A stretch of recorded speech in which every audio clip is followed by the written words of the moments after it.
Hello and welcome back to yet another Geek Show. Just want to warn everybody ahead of time, this is a spoiler discussion for Final Fantasy VII Remake. So if you haven't played it or any of the other games pertaining, we might spoil those too. But anyways, if you're here for it, it's about time for two friends going on an adventure to find some treasure. This is your host, Alex Ecker. I'm immediately sorry. I thought you were going to look for a way to... Okay. No. Well, we might. You never know. But that was one of my favorite things that Barrett did, was just like, because I talked to you about this. Fuck it, we're just diving in. One of my favorite and least favorite things about it, because it kept happening. Along with, I could kill for a shower right now. Oh my God, I know. Oh, by the way, this is your other host, Dalton Lee. Oh, hello. So just want to talk about Barrett super fast. I made the point to you when we were just talking that he reminds me of Marshall from How I Met Your Mother in certain ways. Mm-hmm. Where like certain times he tries to seem tough, but then is like the super nice guy and sings everything he does. That particular point in the game when he sang that was like the nail in the coffin for me. I'm like, yep, that's Marshall. They really leaned into him like actually being a dad and actually being like a burdened leader. Mm-hmm. Yeah. Yeah. Anyway, let's go on. You first. Yeah. Let's save some story stuff for later. Let's start out with I think the battle system's the big one, because that's where it fundamentally changed what this is as a game rather than as a story in particular. Because it's a game. We got to talk gameplay. Let's start. What'd you think? Yeah, I was gonna say let's start with our opinions on it. I'm talking specifically the battle system right now. I love it and hate it at the same time. Okay. I want to know your opinion on it too. Outside of one nitpick, it's my favorite RPG combat system I've ever experienced, honestly, which is... okay. Maybe my love-hate thing is a little too extreme. And it could be that this... I haven't really played any other games that play like this. I guess Crisis Core plays something like this, right? Where it's the combination of the action with the like menu navigation based kind of combat. I know there's plenty of RPGs that do this, and I just haven't played any. Crisis Core, if I'm remembering correctly, played more like Kingdom Hearts. Okay. So the menu was like always on screen. But is Kingdom Hearts not also a lot like this, where it's simultaneously... I mean, this system where simultaneously, on one hand, like you're doing action things, you're testing your reflexes, you're dodging, you're blocking, but you're also going through menus to assign, to perform spells and whatnot. Yeah. Maybe that's what the term action RPG means. I don't really know, but whatever you want to call that, I've never played a game that does it. So I guess there could be others that do it better, but this being my first time doing it, I got real nervous for like the first chapter that I would have to switch to easy, because I was just not getting it for a little while, but I didn't switch it down. I figured it out comfortably within 2 or 3 chapters, and I fell in love with it. My nitpick, and I imagine this is going to be your big one too, is that the players you're not controlling are dumb. That too. Okay. Oh, okay. Yeah. That's one of my major nitpicks with the combat system, where I enjoy the way that the combat works, because there's not a menu constantly in your face.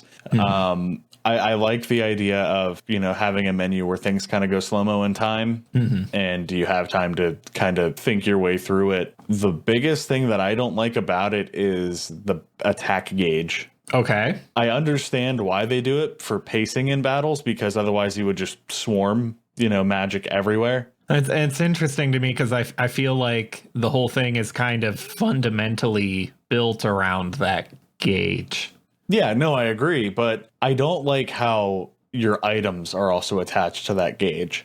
Okay. Because you could be one person away from. So you don't like that every single thing except your basic attack is tied to it. Like, I understand your magic and your abilities, of course, are tied to that gauge system. I don't like how items are, because I mean, think about it. Like, you need to cast. Let's say you're fighting a robot and you need to cast Thunder to Thundaga, whatever. Yeah. And you're out of MP, and you only have one attack slot. You have to use that to use an ether to get your MP up, and then still fight more just to be able to use the attack that makes them weak. You know what I mean? I mean, I don't know if that's unfair or bad so much as it's just one more layer to the challenge. But here's a counterpoint: is that if your usage of the items isn't being limited in some way or another, even if it's like a different bar, not that one, then you could cheese an RPG by just buying all the potions ever and effectively, like, if there's not something limiting your usage, you basically have infinite health because you could then squeeze by the hard challenges by farming for potions or money for potions on easy battles. See, I've seen RPGs, like, for example, Star Ocean. They had a way around it where you would use an item, but you'd have like a 15 to 20 second timer that you'd have to let cool down before you could use another item. So it's giving the items their own their own gauge or their own timer. Yeah, like their own cooldown rather than sharing. Okay. Yeah, because it could either make a really easy fight have to go on longer, or a really hard fight becomes seriously unfair. For example, the final boss for me it took me 7 tries to beat him just because I was getting his patterns down to be able to block and dodge, but I couldn't build my gauge up fast enough to either attack him harder or heal. So it's things like that, you know. I would much rather, because you can wait out a fight for 30 seconds long enough to heal again. You know what I mean? But if you can't heal up and still do damage at the same time, then you're not really engaging that strategic. Well, the flaw I would see, though, with that kind of system, with tying it to like a cooldown timer, would be that now you can do the thing people do in a lot of first-person shooters now, where you go, oh, I'm running out of health. Let me just hide behind this cover for 15, 20 seconds until I can heal. Not with this game. Whereas in this game, kind of like Doom, instead, if you're running out of health, maybe you're kind of encouraged to run up and fight so you can fill up that bar. Yeah, if they found a balance between those two games that wouldn't break the mechanic of the fight, then that would be fantastic. Because, I mean, your incentive to attack is to get your battle gauge up. But if you're already that weak and one hit is going to kill you, then what's the point of attacking when you can actually, because like I don't know if it was items I had equipped, but like your gauge does go up just very, very slowly, and I just think that's kind of it's just a little unfair. And it goes up when you attack, it goes up when you get hit, it gets hot when it goes up when you shield. When you do basically anything, really. It goes up fastest if you're running up and attacking. I guess to me it's just my favorite moments of the combat. And mind you, I didn't die often. Me either. No. Early on, it did take me like 3 tries on the Scorpion at the beginning, just because, like I said, this whole system was so foreign to me. Later on, I don't think I ever died to any boss more than once. So I had some amount of struggle, but the game was never at any point driving me nuts. To me, my favorite moments in the combat were when I had to make a tough call where, like, they brought back the 13 stagger system, and you would have just staggered someone, or you'd be a moment away from staggering them, but you're out of health too, and then you would have to make that gamble. Can I stagger them before they kill me or not? Do I devote this bar to continuing to attack or to healing? Right. And then seeing whether that pays off or not. Yeah. See, like, I ended up, I had to use, I forget what the materia is called, but it's like an auto cure. And it's literally called auto cure. Okay, yeah. And I equipped it to Tifa, so that way, like, as soon as, like, if I was running low, what I would do is I would switch characters over to her, fill up her gauge, and then switch back to Cloud, so that way she would just cure me. Yeah, and to some extent, I wonder if the characters being so dumb isn't really an AI design flaw as much as maybe it's maybe it's an intentional decision to keep you switching characters constantly. Yeah, later in the later game, I constantly was switching between characters because when you get to use Barrett, Cloud, and Tifa towards the end, and when you figure out that the enemies are generally targeting whoever you're controlling, then you use that to your advantage.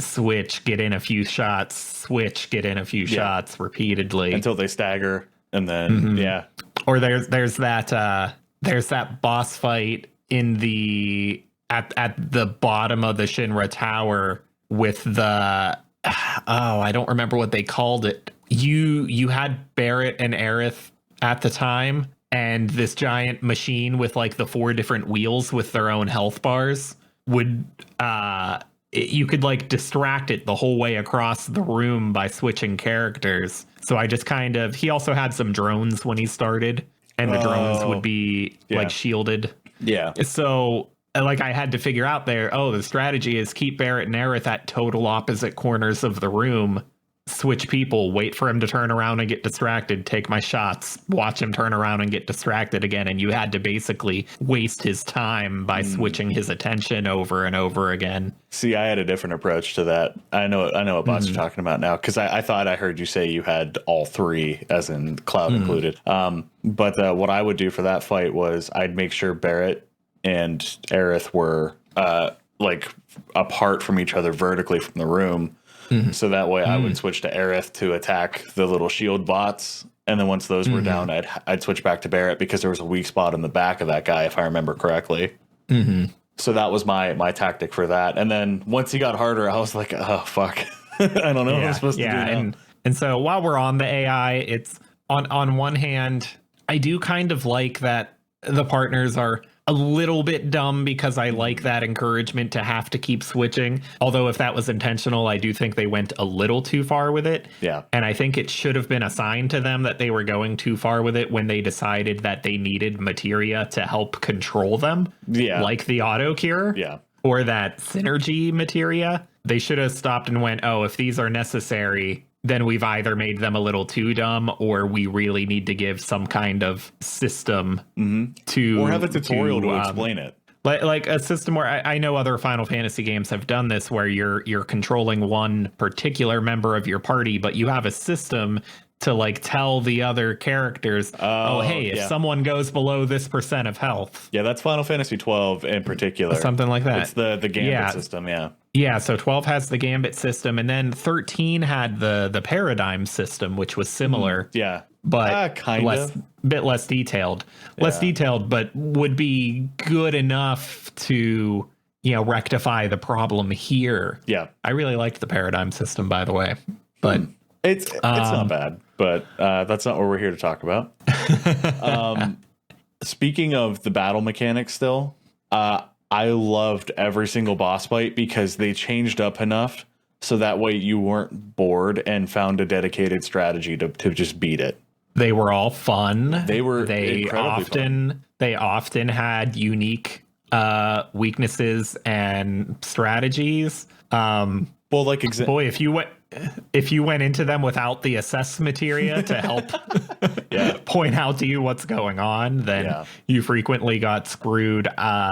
The Hell House. I think I was. The Hell House. Was like the one. It's like the one where I was too dumb to figure out what was going on, and then I needed to like look up a guide and go like, "What is the strategy here? I don't get it." And then I was like, "Okay, I need to keep this assess materia in." Yeah, that's what I did throughout the entirety of the game. I never took that out once I equipped it.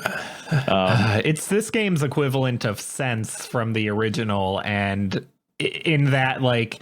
It was annoying that you needed to waste a materia slot and a turn to get info about your enemy when it's like, come on, man, just show me. Yeah. Just let me know. Yeah, no, I agree.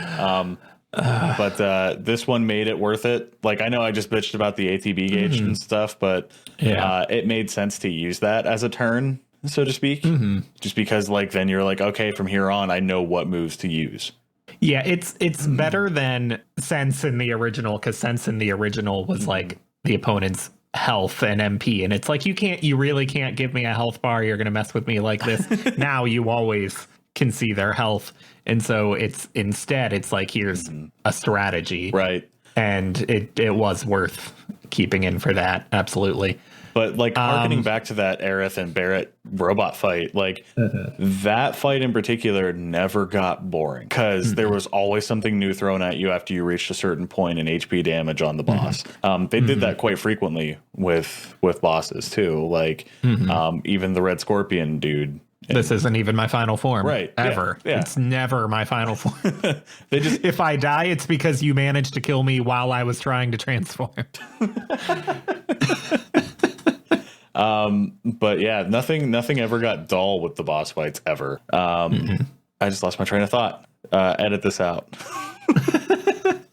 Oh yeah, okay. So in that fight, you know, it was, hey, keep your distance and attack the robots first, and then attack the main robot. And then when that thing got progressively more damaged, it was like, okay, I'm going to start throwing a lot harder attacks at you.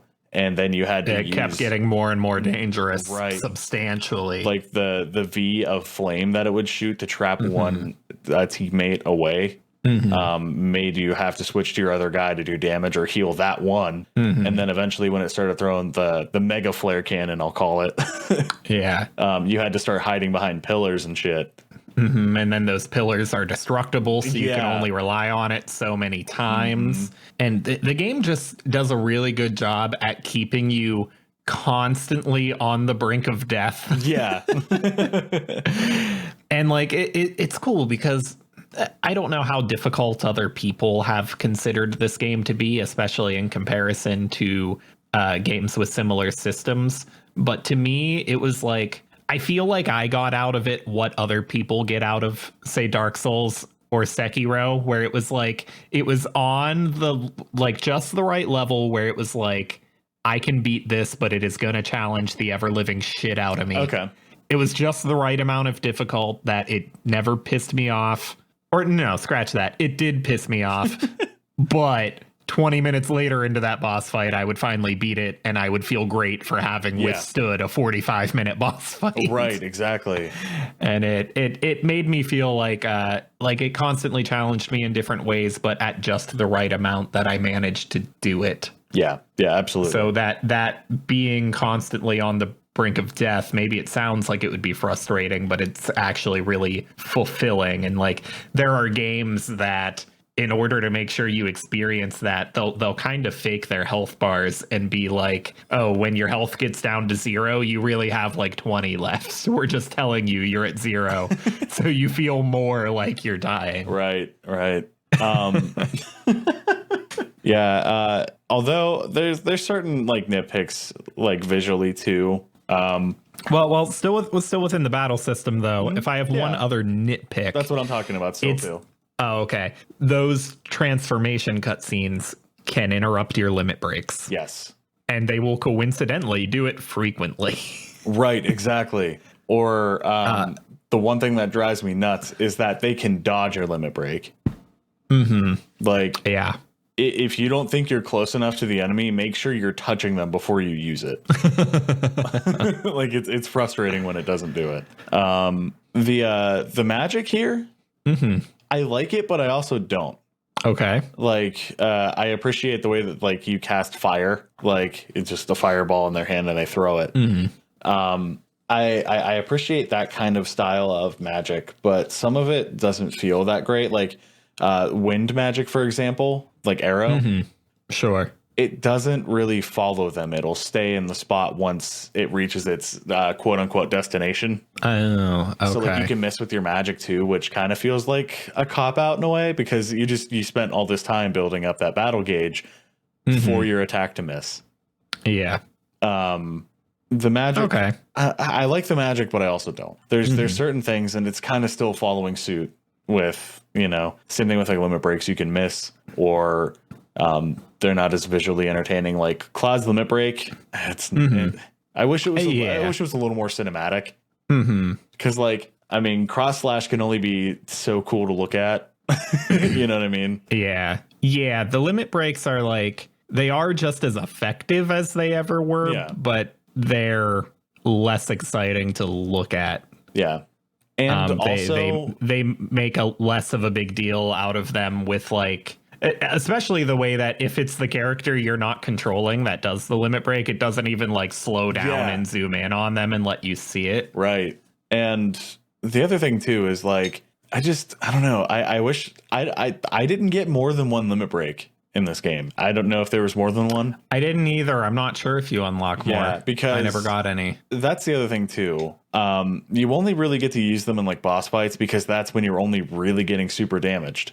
Mm-hmm. I wish that you could use them a little more frequently, or you could have them build up a little faster for regular battles, even because, I mean, yeah, a limit break's kind of wasted on a regular battle, but it could make it last 2 seconds versus like a full minute. You know what I mean? Well, I guess, though, that the improvement over the system in the original, though, is that like here, it actually does build up faster here than in the original, but it does so within one fight. Like your limit bar doesn't carry over between fights, and it makes it so that like, yeah, you are less likely to get it during the regular battles. Right. I mean, it still happened. I still got them during regular battles, not so often, but the advantage is in the original, you would often get it and have to waste it on nothing because it replaced your regular attack. I guess here, at least, it doesn't replace your original attack. So maybe they didn't need to worry about you being forced to waste it. Yeah. I don't know. Moving from that to summons. Yes. How many was a summons major did you overhaul. I only ended up with 4.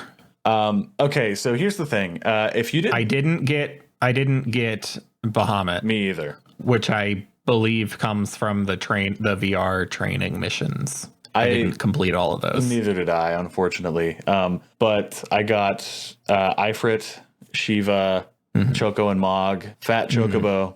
I feel like I'm missing another one. I got those 4 and no more. Oh, and then there was the Tiny Chocobo, which was actually a DLC that you get for free. Okay. You have to go into like the menus and shit. I never used it, unfortunately, but those are the ones. We didn't need that many variations of Chocobo. That wasn't particularly aesthetically pleasing, like adding variety to the screen. But the system, though, I love the way they've overhauled it. Because other games have done this in a similar way. Like 12, for example, we're probably gonna reference 12 a few times in this one. In 12 and even in 13. In 12, they got rid of your two or three other teammates for the summon, and it had a timer, much like 13 did. And your entire moveset changed and whatever. But in this one, they kind of got rid of all of that. So it was just basic moves. They become a part of your team in addition to your team. Right. And then they share the ATB gauges of your teammates, which is cool for the difficulty thing, too, where you end up in that situation where you have to make the tough call. Ooh, one of my characters has 1 bar and this character is about to die. Do I use that bar saving them, or do I use it letting this summon do a good attack? Right. And it's scary and nerve-wracking, but I think like that moment is what this game excels at. Yeah, no, absolutely. I'll at least give it that, you had to do a lot of taking risks or being safe. Yeah. But down to the way that the materia itself, though, the change they made there where the summon gets its own slot. Yes. In your weapon, separate from the rest of the management. I love how that works because before, like in the original, like, how did you approach summons? Would you typically give everyone 1, or would you try to assign every summon you got to somebody so you had every option available? This one outright goes, no, you're getting 3, period. No matter what, at all times you get 3, and each person gets 1. Yeah, and before, I would always try to assign all of them to somebody, even if I wasn't expecting to need to use it soon, because materia grew so slowly in the original that I'm like, I don't want to reach the point where I need this particular summon and I haven't grown it at all. Oh, see, I put a few on everyone. Or with the materia in general. In the original, you would be punished for putting materia on because they would add some stats but subtract others, and they wouldn't necessarily intend you to turn every character into a magic user, but I would, because the materia grew so slow. So here, your summons at least are just maxed out, period. There's no concept of growing them, and all the other materia grow way faster in this game than they did in the original. You seem to get fewer slots than you did in the original, but I still felt more encouraged to jump around and experiment and play with different things. And I still felt like the first level attacks were very useful near the end. Are you talking about summons first level attacks? I'm talking about your actual magic materia, like fire. Like fire is still useful the whole way through. Oh, absolutely. If you never grew one to the next attack, you weren't punished for it. It still helped you. But harkening back for the summons here, they had that summon ability where any party member could actually use an attack battle gauge and use an ability with that summon. Now, certain summons had 1 attack battle gauge per move or 1 and 2 gauges, which actually made me not use Fat Chocobo. His moves were like, they kicked ass, but they took 2 gauges, both of his moves. Okay. And 2 gauges are hard to spare when you're in a boss battle and all of your characters are getting nearly wiped out on every attack. Yeah. The other drawback about the summon, I kind of just wish you could do it at will, or like you could only use it like once per like every 3 fights. You know what I mean? It seems like its usage is like specifically they're the not boss out. fights. Well, it's specifically the boss fights, but also they don't outright tell you this, but it seems like they are scripted to come out at a very exact moment. Yeah. Just like, say, the boss's transformations.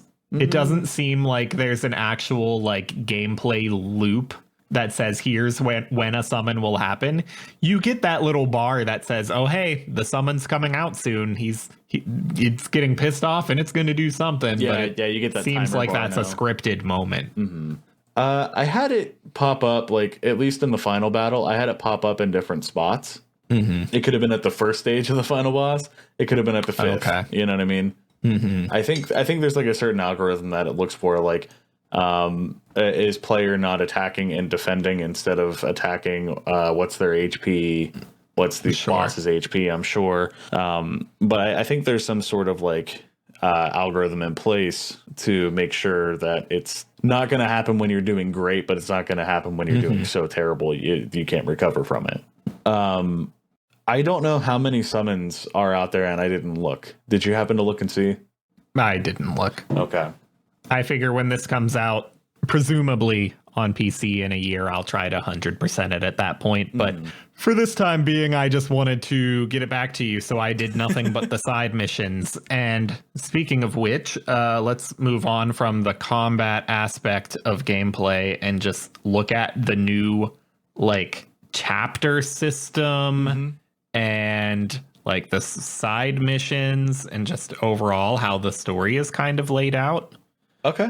Firstly, I've seen people complain that this game is super linear, which, like, have you played the original Final Fantasy VII? Right. Because not only is Midgar blatantly linear the whole way through, frankly, that game is still linear once you reach the world map.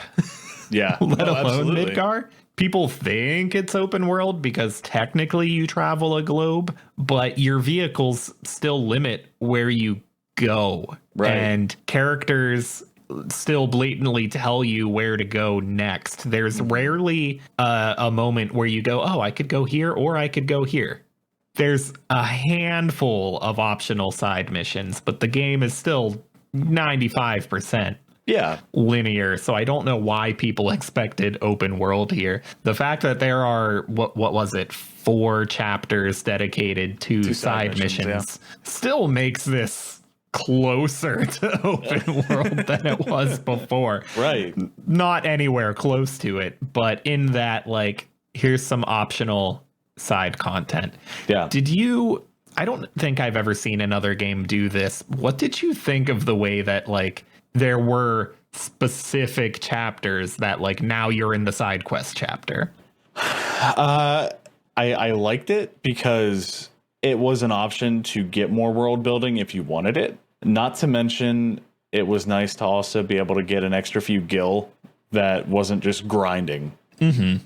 And that really kind of padded out your pockets for the next chapter that was probably going to be full of action. Okay. Yeah. And I've seen people complain that, like, oh, they padded it with, like, making me find these lost cats or making me find the lost orphans running around. And it's like, I enjoyed those. I still prefer that they gave me those over, like, I prefer that they give me the option instead of making me do it to continue the story like the first game.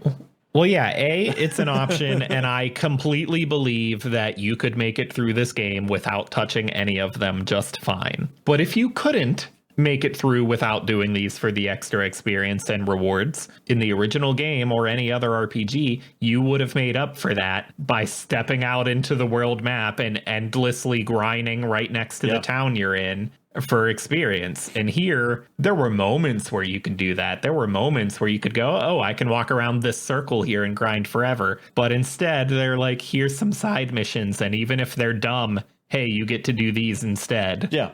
And that was a positive to me. Yeah, absolutely. And I still enjoyed, like, even if it was something dumb, like chasing down the lost cats, like, they were still character moments. Yeah. I still enjoyed seeing it. Exactly. And like I was saying a second ago, they weren't making you not progress the story. Right. Like the dolphin jump or the stupid CPR game in the first one, like those drove me nuts. I hated them. Timing the X button to make sure that you hit the swinging power cable when you were trying to get up to the top of the plate in Sector 7 in the first game, that was a nightmare. There were so many things that were infuriating. Like that one was easy once you knew where the thing actually needed to be when you hit jump, but the place it needs to be doesn't make any sense intuitively. Right, exactly. I'm counting on there not really being a hypothermia mini game. The climbing the stairs mini game was a lot more fun this time. I didn't do the stairs. Oh, really? Oh, I went the other way. Great. But we'll save that. Unless you want to talk about that now, because we're kind of hero side stuff. You had the option to either go the elevator or the stairs. I chose the stairs, and it was fucking hysterical because you literally do have to run up 50 flights. And you're controlling the camera and everything. You're not mashing a button or anything.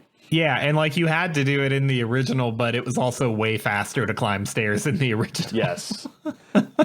Hearing Barrett and Cloud and then Tifa pretending to like be their parent because they were just like bitching at each other the entire time. There was a point where the camera gives like a vignette on the entire screen. So like things are getting dim because you're so winded. The music like slowed down. That's funny to do that to these like anime action heroes. And what's infuriating about it though was you lost the ability to run after so long because your character got so tired.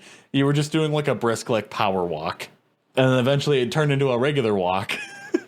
That's funny. It was really funny, and I'm glad I took that option. I don't know the differences between the two, but I still intend on replaying this a second time because you literally can't get everything. You can't 100% it in your first playthrough. Honestly, like I put 40 hours into this game, which is more than I am generally willing to put into a game. If it weren't for the fact that I was playing on your console, I would have started replaying immediately. Yeah. And it drives me nuts that I'm not playing through it again right now, which I think we didn't really get to our final feelings, but I guess that helps summarize some things. This approach to the side missions where they had to like force it into certain chapters and say this is the side mission chapter. I think it was kind of unavoidable. Like whether I liked the choice or not, just based on the structure of the narrative, they kind of had to go, oh, we're in a town now. Now's the side mission chapter. Okay. Because they couldn't, for example, be like the Cloud dress scene, for example. Oh, you're on the bombing mission. Yeah. Here's some side quests. Right. Like, yeah, exactly. Like how would that have worked? So they kind of had to relegate it to, okay, new town, new side quests. Yeah. I do say though that the whole Cloud dress finding thing. It felt like a long side quest when it was totally story. I still enjoyed every moment of that one, though. And I liked, I guess it's kind of gameplay changes, kind of story changes, but I liked that when they announced this game, so many people were like, oh, you couldn't do that today. People are going to get offended. They're going to cut this and they're going to succumb to the will of the SJWs. And instead, they doubled down on it because they knew it wasn't actually offensive. And they just kind of rubbed it in those people's faces. And they're like, no, we're going to expand this stuff. Yeah. And go deeper into it and just create way more content out of it. And there was more story elements at play in this version that if they tried it with what they did previously, just strictly going by that model, it wouldn't have worked. They like added new awesome characters. They added new story, the Colosseum there and characters tied to that. Yeah. And there were references to the original version of it, though, because I noticed like the old dressmaker. Like he's here. He's not part of the quest anymore, but you can step into the bar or theater or whatever you want to call it where you originally found him and see him sitting in the same spot in like the same clothes. And it's that guy. Yeah. I think you also find like, isn't there a person who's like sick and asking for medication? Like that's part of the original's storyline too. Yeah. Maybe here it was just like someone vomiting in an alleyway or something rather than the restroom, but it still felt like an homage to that. Yeah. The machine gun hanging off the ceiling in that one magic vendor item thing. That was totally pointless in the original game, but now like you're like, oh, okay, I see what they're doing. Yeah. Or the giant shop that said machine gun on it, or and it's really cool that like while they added so much to that city, you could also sometimes from the outside of the building too, but you could frequently step into a building and go, oh, this is that original pre-rendered 2D building that I remember. And like just recognize exactly where you are. Right. That was a huge really cool thing to see and experience. It bummed me out that after that chapter, Sector 5 slums. That was like I was like, wait, that's where I'm at. Like shit like that was super cool. But what bummed you out? It bummed me out that after the wall market mission, anytime you like went back there when they like opened things up a bit more, it was always in the daytime after. Okay, that's fair. It was such a cool, visually interesting place before that. And then they turned the lights on and it's not a party anymore. And the place isn't half as interesting. I know that the sunlight, I mean, the lights are on at night. The sunlight is on it in the day is what I mean. I honestly had a better time navigating the wall market after it was daytime. I mean, it's easier to navigate, but it's like just on an artistic, like level to look at. Yeah, no, it's beautiful to look at. Not half as interesting because it's supposed to be like this game's Vegas, and if I say the word Vegas to you, you by default imagine that in the nighttime, neon lights and yeah, absolutely. I kind of like to go to like side characters here a little bit because we're at the wall market, and my favorite thing ever that had happened was being able to recognize an NPC with only meeting them for 5 minutes beforehand. Okay. At the Honeybee Inn. Okay, let me go back. When you first meet Aerith and... Are you still having a hard time with that? Yes, I am. When you first meet her and then end up in Sector 5 and you meet the teacher at the school, you only interact with her for like 5 minutes. Oh, yeah. And then like chapters later, after a bunch of shit happens, if you sneak into the back alleyway behind the Honeybee Inn, she's dressed in the Honeybee Inn costumes. And I'm like, wait a minute. Yeah. I was like, I found that and I lost my shit. Me it was too. pretty good. I was fucking crying, laughing. She's like, don't say anything. But even then, if we want to move on a little bit from the side quests, just well, it's still side quests, but like even the characters in the side quests, like you were engaged enough from previous actions to still like believe the relationships between every character, even if they were side characters. Like Johnny, he cracked me up a lot just because he seems like the douchey, like anime-y kind of guy, and he was a lot of comic relief in certain situations when I thought, like, right in the very beginning when you first meet him, you're like, oh shit, here goes the whistleblower, and then he turns out to be this entirely different route of character. Yeah, you know, like the honeybee and the school teacher. Yeah, and I guess still like in this overlap between story elements and the changes to the general navigation and gameplay and stuff, what they did to like beyond NPCs, literally characters that you don't really interact with, they did such an impressive job filling all the dialogue and making it change dynamically to where you are in the story.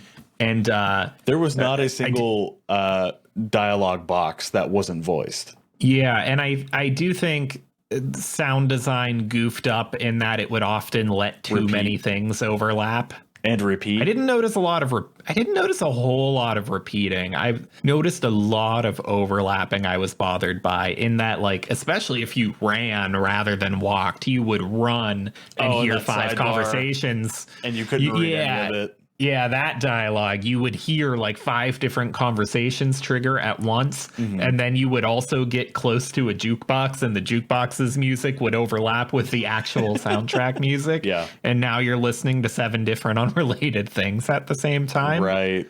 So knocking some points there. Sound design screwed up pretty hard, not balancing that right at all. But I was still super impressed, though, with like how busy these towns were and how much dialogue was there if you chose to pay attention to it, and how often it was relevant to what was going on at that moment in the story. It was incredibly immersive. But like you said, with like, I could really use a shower about now.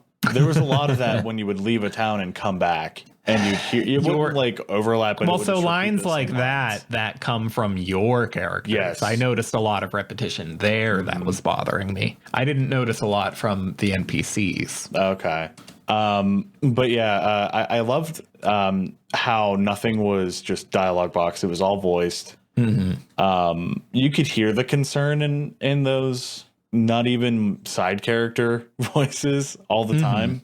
Like they actually picked like quality actors for it, and it was really nice to see. It wasn't just, did you see what happened in Sector 7? The performances are still good for even most of the NPCs. Yeah.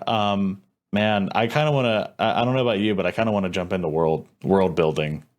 World building. I guess we're already there. Go for it. Cool. They did exactly what Advent Children didn't, and fill it with color.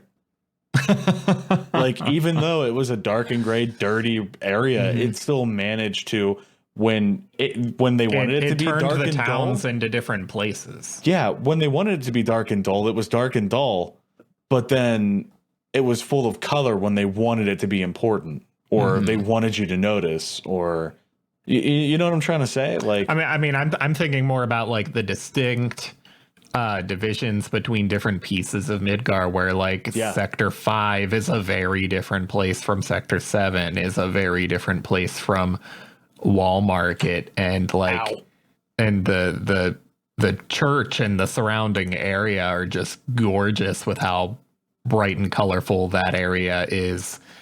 And man, it took me a while to notice, but like one of the big changes to this compared to the original that like had to happen, but I just never thought about it until I was playing, the fact that the plate is always above you. Yeah. It never occurred to me that going to this kind of game, we were going to be able to look up. Yeah. You don't get to look up in the original. Right. And here you look up and it's always there until it's not. Exactly. Yeah. And then just seeing like, even like when you go to the top plate for like that one particular mission and you look up and you're still expecting that plate to be there and it's not, you know,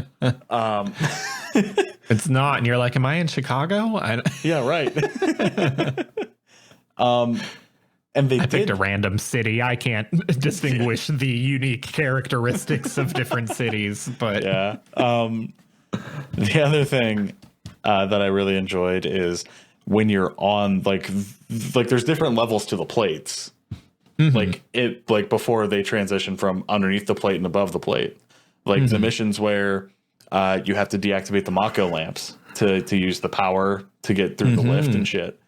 Oh, and then you're looking down on the sectors. And even then, when you look up after that and you notice those Mako lamps even more, you know what I mean? Yeah.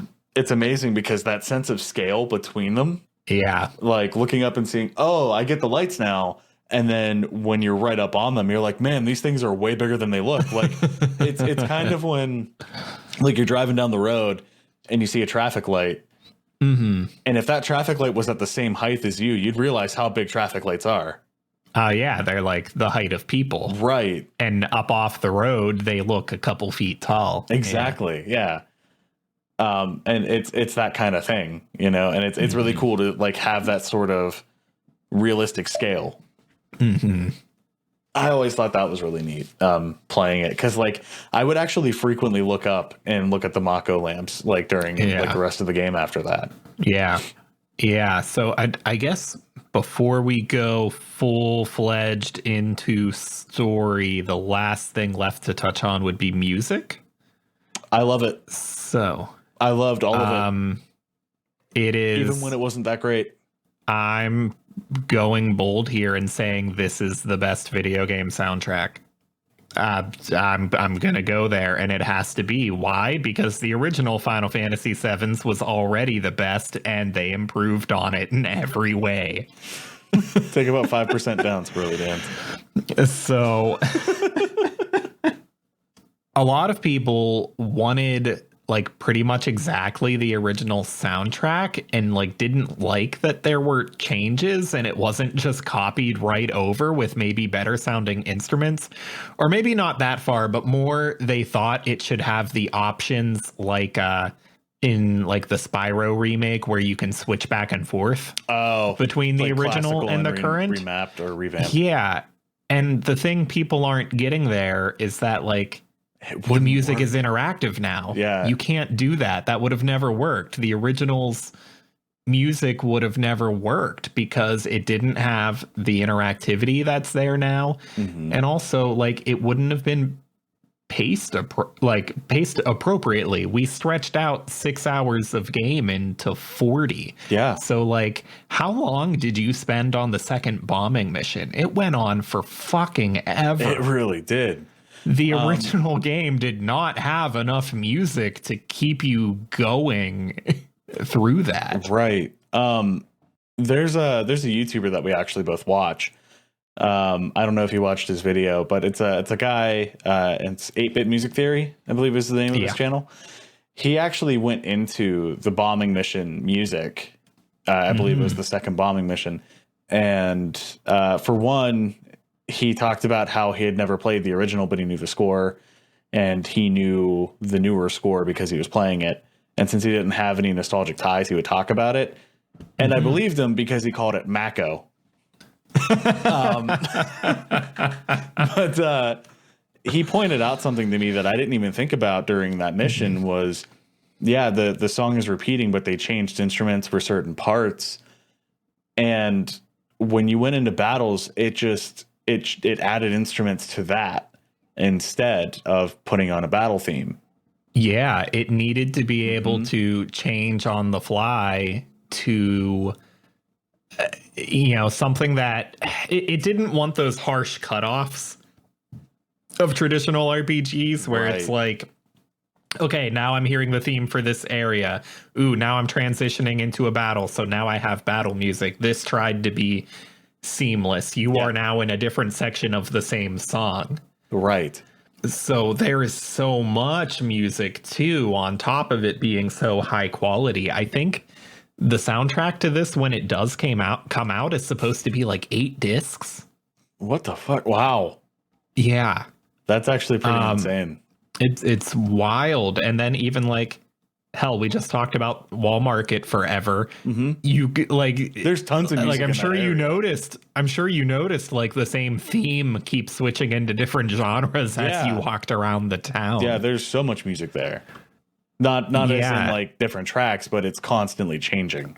The first time I was like in the town hearing one version of the theme, and then I approached a little too closely to Chocobo Sam and it switched to like Western whistling. Yeah. I laughed so hard I nearly pissed myself. And then my wife was like, "What's so funny?" And I was like, "Watch this." And I kept walking back and forth over the border to switch the different versions of the song.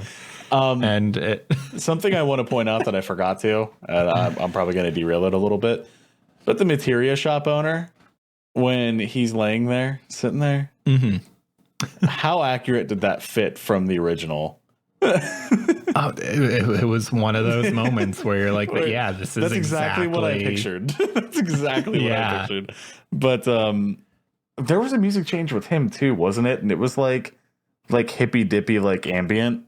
I don't remember for sure, but man, all the music in the jukeboxes too, where it was like 31 tracks, I believe. The music in those jukeboxes was like flexing on all the VGM cover artists ever, including us. It was basically rubbing music in our faces and saying, "Quit bothering." Yeah, like we could replace you.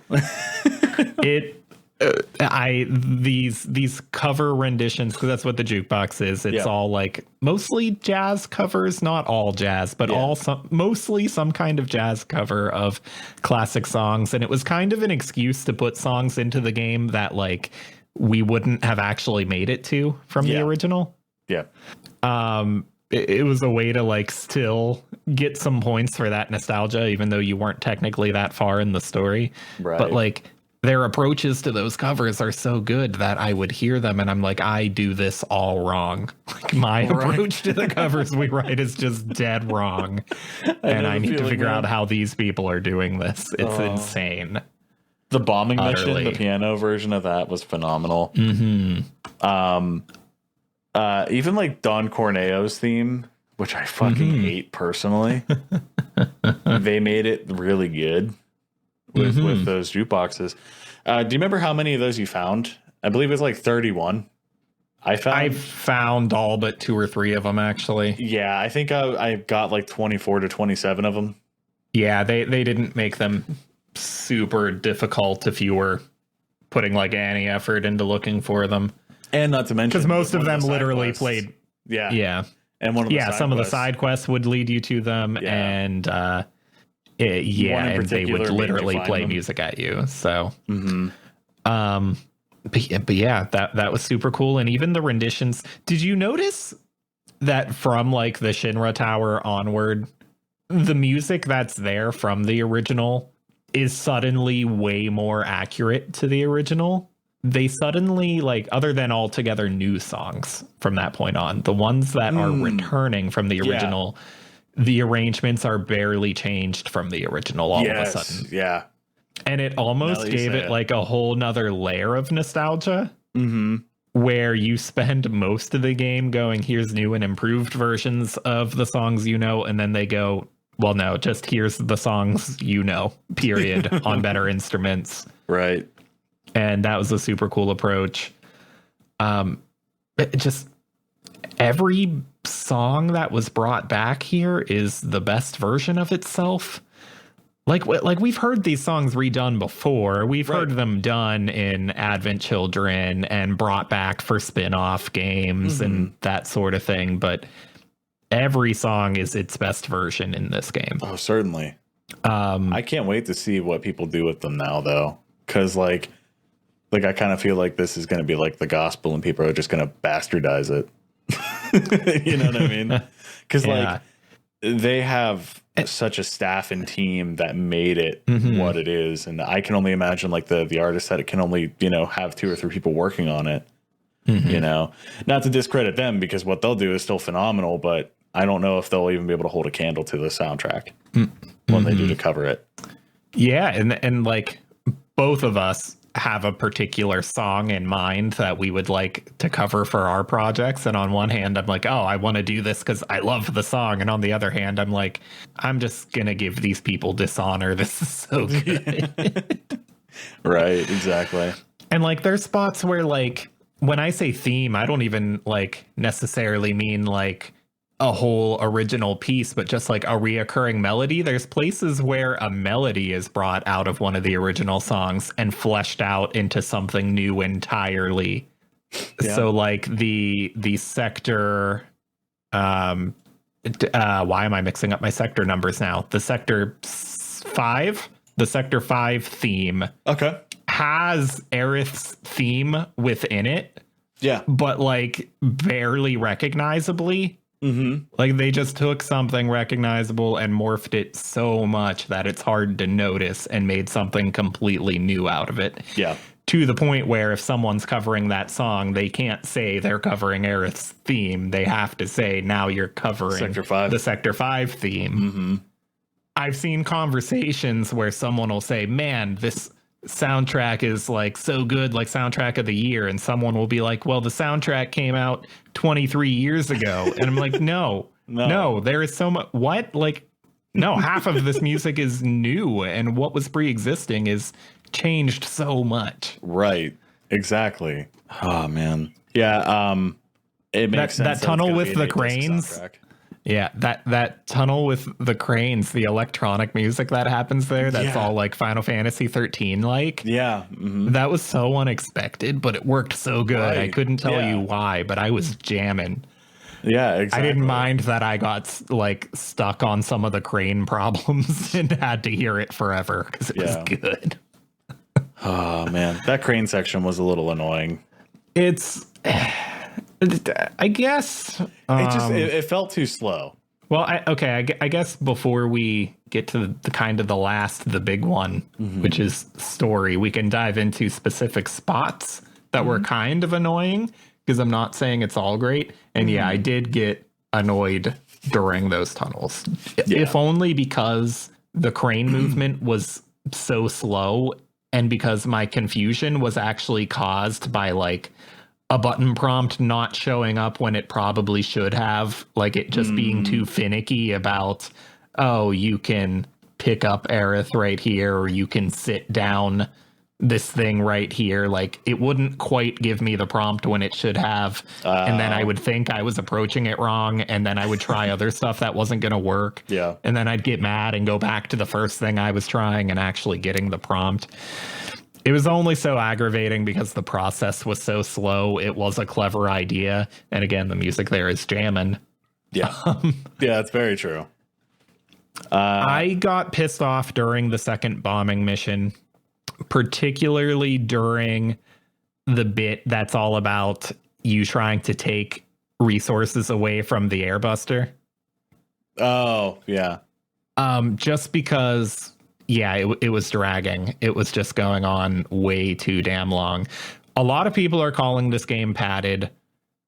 I don't agree. There's just specific moments. Yeah, just a little bit. Like people are calling this padded like it's a 15-hour game stretched to 40 hours. No, I think this is a game that should have been 35 hours that got stretched to 40 through a handful of moments that were bigger than they needed to be. Yeah, absolutely. Like that airbuster part,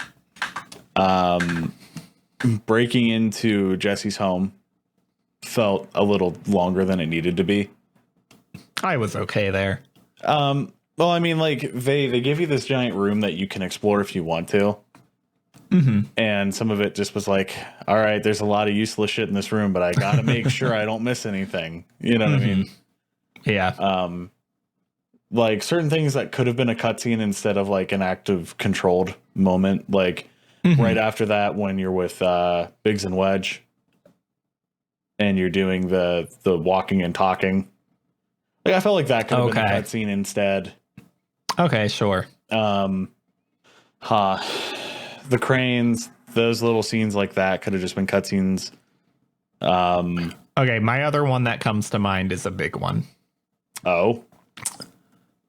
Basically everything with Hojo. was way too goddamn much. Yeah. When you've reached the point where, like, I am in the Shinra Tower. Yeah. I am so close. I am moments away from some awesome Genova stuff and Sephiroth stuff and just generally the end of the game. Yeah. And the pacing is brought to a screeching halt by making you deal with, like, navigating the lab. Yep. For what I think was hours. That section might have been like 3 or 4 hours. Right? It was boring. That whole section was boring. Mm-hmm. It would have made sense if it was a lot smaller. Like if they would have cut it in half, I would have been okay. Mm-hmm. Mm-hmm. Because they introduced the mechanic with Red 13 there, and that's the only mechanic he has. Yeah. So why even put it in? It was like, you know what I mean? Like it feels like they knew they had to introduce Red because he's there at this point in the story. Mm-hmm. They didn't want to waste their time developing a full proper battle system for him to only be present for like a chapter and a half. That's fair. And so they built this thing where, like, okay, he's a side non-controlled character. Cool. But then they're like, oh, well, we built this, so we need to use it for a few hours. Right. Yeah. That's exactly what it felt like. Or it was just an easy excuse to have one more part of the game that's stretched out quite a bit further than it needs to be. I mean, And it's not even that the section's bad. It's just that it just goes on. It's at like the worst possible moment. Yeah. To screw with the pacing like that. Mm-hmm. I've seen other people complain, and I disagree, about the train graveyard. I've seen people complain that messes with the pacing because at that point your characters know that Shinra is trying to take down the plate, and that you're trying to like be fixated on that is the issue at hand, but instead you're stuck navigating this train yard and fighting several bosses there. No, and dude, I disagree. They just wanted to go back and show where Cloud came from with Kingdom Hearts. Well, those monsters, they look so bad from Kingdom Hearts. I gotcha, but I disagree with the complaint, because the thing is that, like, it's not like your characters disregarded the task at hand. Yeah. It's not like your characters were like, ooh, let's go play with the trains. Right. Like, no, their goal was on the other side of the trains. Like, people are presenting it like it's a plot issue in that, like, the characters are distracted. And it's like, no, they had to get from here to there. Right. And I loved that the game made it so much bigger. It was a really small, short section of the original, but this game loved to take small, short sections like that and stretch them into something huge. And the train graveyard is so much more memorable now and creepy, interesting, and actually scary. There's actually like a horror vibe going on. There's a level of discomfort. Yeah, absolutely. And the ghosts are interesting, and them taking the horse boss encounter that was like he wasn't a boss fight in the original. He was just like a rare enemy that you weren't likely to stumble into. Taking something like that and fleshing him out into a full-on boss was so cool. Right. And speaking of the bosses, I think we forgot to mention how cool it was to give them like targeted area damage where you had to strategize attacking at certain points. Yeah. And a lot of it was through dialogue. Go after these wheels or these legs, and like, yeah, you could target like your spells and whatnot at them, but also with like your regular basic attack. If you're Cloud and you're up there with your sword, you need to be aiming at those wheels or those legs, and it matters. And it's I don't think that's padding. I don't think it's padding to take these basic enemies like that horseman or the Hell House and be like, let's develop a big, dramatic battle with multiple phases and so on. Yeah. When people are talking about the length of the game, I think they're underappreciating how much of it is fleshing out fantastic boss fights. Right. I think I fought the Hell House for 40 minutes and died and fought him again. The game timer gave me 40 hours. I don't know if that counts the time you spent before dying in a battle, though. Oh, yeah, that's a good point. So I don't know if that got counted once or twice. I had to have had like 45 hours in just because the final boss. Which we should probably, because I don't know, I'm kind of in the same boat as you. Like, people were probably thinking in certain spots being padded, but they really weren't. Like, Cloud meeting Aerith was its own new thing, and it actually was more fun than the original. Mm-hmm. Yeah. Aerith saying shit was probably both of our favorite moments. It's one of my favorite moments in gaming. It's fantastic. Because she's like this cute and innocent girl, and then like she starts to fall, and she just goes, shit. Like it's this game understanding Aerith better than the fan base has understood her, right? Since the original game. But I don't know. Do we have any more nitpicks to jump into? My nitpicks were those few pacing issues in certain areas. I've criticized some overlapping audio. Dumb AI. I mean, there's so much here that we're gonna remember later. Be like, oh shit, we should have talked about that, because I know, guaranteed, an hour after we're done, you'll be like, oh man, I can't believe I forgot to mention this. Yeah. So the way you can waste a good attack on a boss transformation scene. Yep. But like, again, nitpicks. My problems are small. I don't have a lot to complain about. Right. So I guess we're moving on to story, and that's kind of our last. So the first major change, I guess, is fleshing out the rest of Avalanche, turning those three into real characters. Yeah. Okay. I don't know if that's a change so much as elaboration, an addition, I guess. Yeah, it sounds like they weren't important, but now they are way more important. In the original, it's just kind of, they're there because Avalanche can't be two people. Yeah. Yeah, that's fair. because without them, Avalanche would have been Barrett and Tifa, and them hiring you, the Merc, and that's it. So they were kind of just there because, it needed to be more people. And here they decided, well, we're trying to stretch this out to 40 hours. Let's turn them into real people. And it was a good way to do it. It was phenomenal. You got like a whole chapter dedicated to, like, you met Jesse's family. I would have never in a million years saw that coming, but it was cool. I wouldn't say you met them per se, but they were part of the story. Yeah. One of my favorite things with Jessie was her well, not only just like the character in whole, but like in the very beginning when like she gets pinned, it's not just a polygon stuck on a picture. There's like, you can actually see what happened. You know, shit blew up and fell down on her. Yeah. In the original, it looked like she got stuck in the scaffolding. Yeah, in the original, you like walk over to her and you're like, why aren't you moving? And then you press to interact and she's like, I'm stuck. And you're like, how are you stuck? And man, how much of a dick does it make you feel like if you just didn't help her, like agreed to help her in the original now? You know what I mean? Mm-hmm. Like, oh, that sucks. Like, yeah. So that's a big addition. But the first major change I noticed is, after the first bombing mission, them outright confirming that Shinra made it bigger than what it should have been. I loved that. Because the bomb that she used looked like it didn't do shit.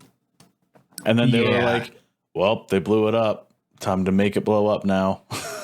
You know? Yeah. So in the original, there is a piece of dialogue that's like optional. I don't remember in what scenario you end up with it, but there's like an optional piece of dialogue where Jessie says, oh, I don't know what happened. The explosion shouldn't have been that big.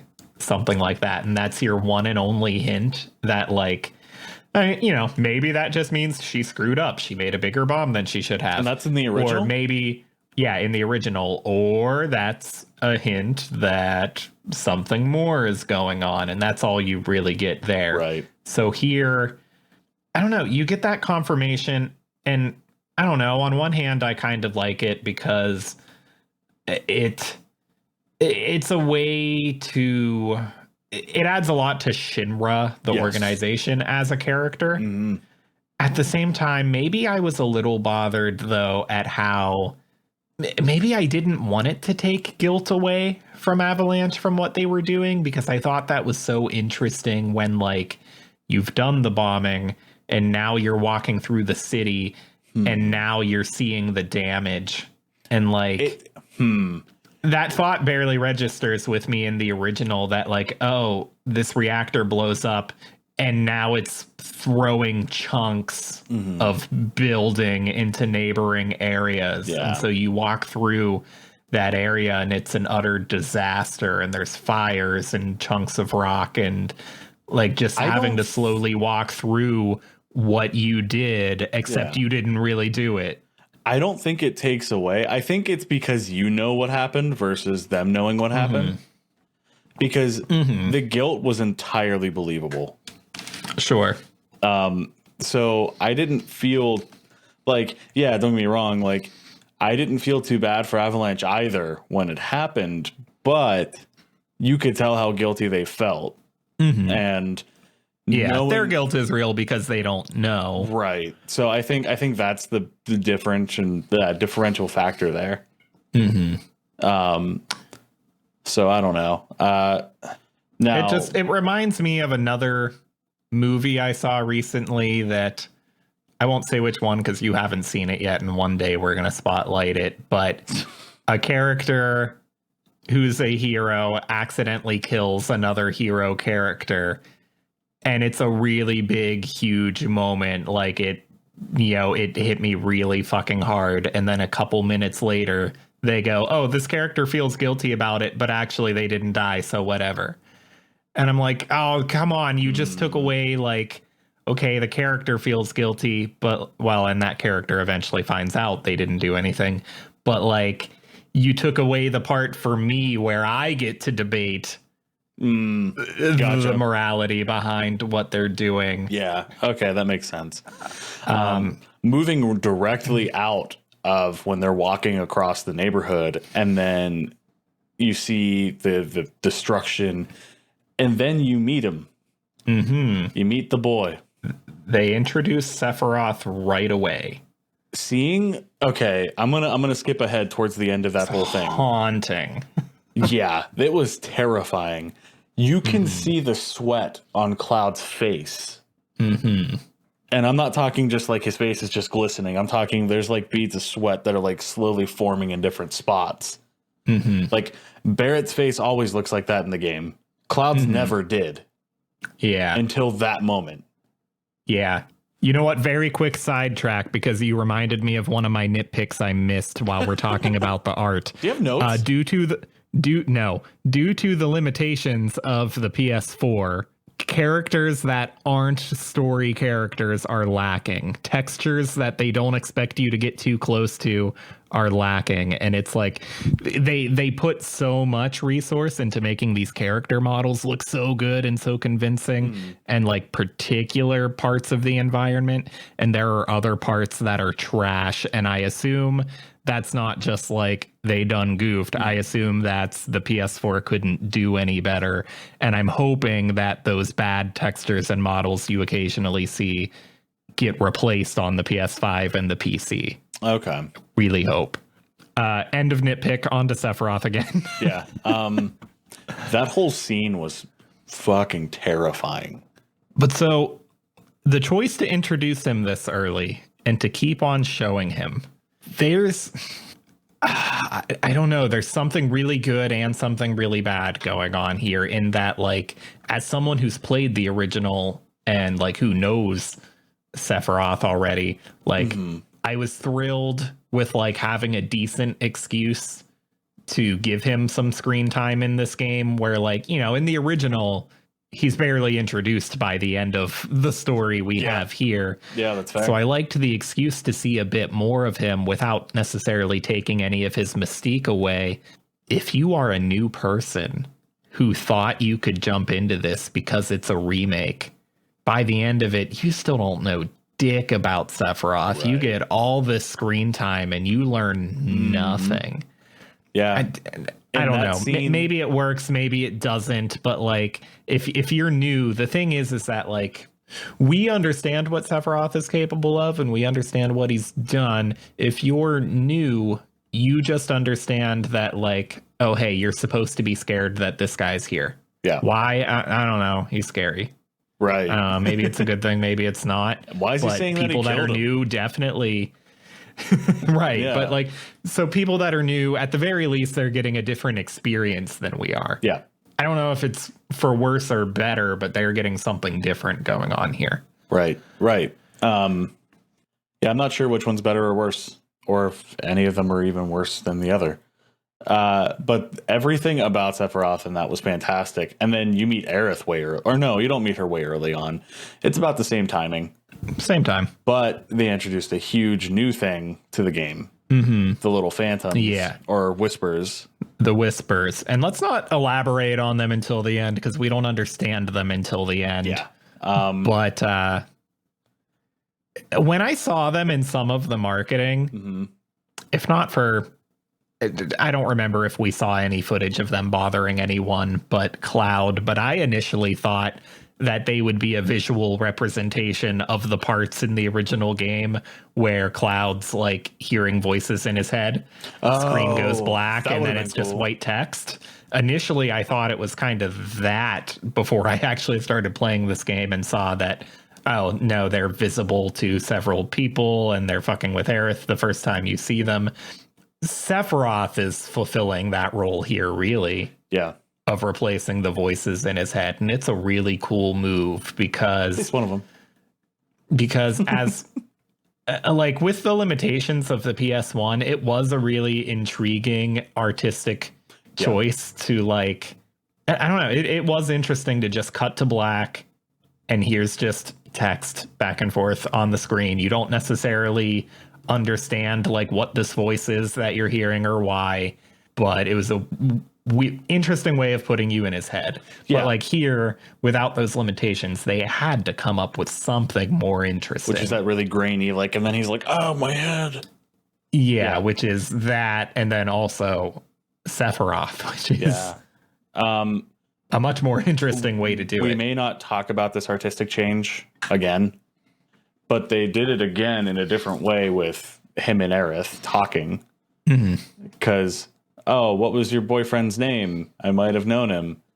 Because in the original, they started a dialogue box, but then it flashed white, and then the dialogue box disappeared.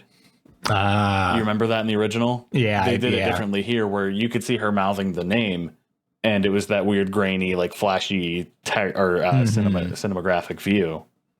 Yeah, I thought that was a nicer change than the dialogue box, personally. Yeah, it's an interesting way to adapt that thing that's kind of, fundamentally different in the original, which is how you present dialogue. Yeah. Cloud gets an apartment. Yeah, one of those things that's more of an addition than a change, she's sassy. But it's really good. Yeah. You meet the robed men way early on because of it. Yeah, and it left me wondering at first where they were going to end it.